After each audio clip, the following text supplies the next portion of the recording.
Motif Dr. Ardi Santoso sukarela obati pengungsi Rohingya ke Aceh pakai dana pribadi. Badai pengungsi Rohingya masuk Aceh belum terbendung. Di saat sejumlah pihak mengharapkan pengungsi meninggalkan Aceh, sosok satu ini justru secara sukarela memberikan bantuan. Dia adalah Ardi Santoso, seorang spesialis anak asal Solo, Jawa Tengah. Meski aksinya kerap dihujat, Ardi kekeh memberikan bantuan secara sukarela untuk pengungsi Rohingya. Lantas, apa sebenarnya motif Ardi Santoso tersebut?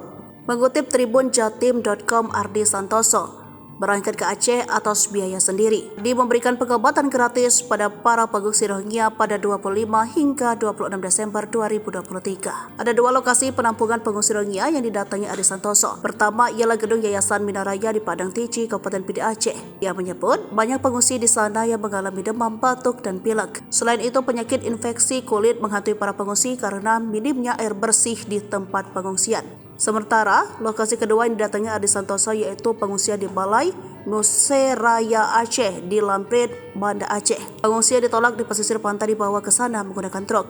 Menurut Ardi, pemindahan para pengungsi diwarnai lemparan warga setempat. Sehari setelah memberikan pengobatan di Aceh, Ardi kaget ketika mendapati pengungsi di basement gedung BMA diserang massa mahasiswa. Dikutip dari serambinews.com, massa tersebut melakukan penyerangan terhadap pengungsi Rohingya yang ditampung di BMA Banda Aceh pada Rabu 27 Desember 2023. Massa menerobos barisan polisi dan secara paksa memasukkan 137 pengungsi ke dalam dua truk dan memindahkan mereka ke lokasi lain di Banda Aceh.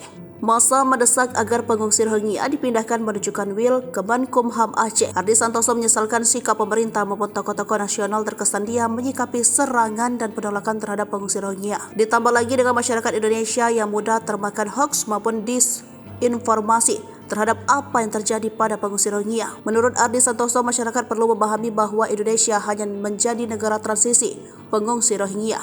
Hal itu karena Indonesia tidak ikut menandatangani Konvensi Pengungsi 1951. Dalam status transisi ini, lanjut Ardi Santoso, para pengungsi membutuhkan keamanan. Menurut kesaksian Ardi Santoso sendiri, kondisi pengungsi makin memprihatinkan karena tidak ada bantuan yang memadai dari pemerintah. Bantuan untuk pengungsi disebutkannya hanya didapat dari UNHCR dan Organisasi Internasional untuk Imigrasi atau IOM.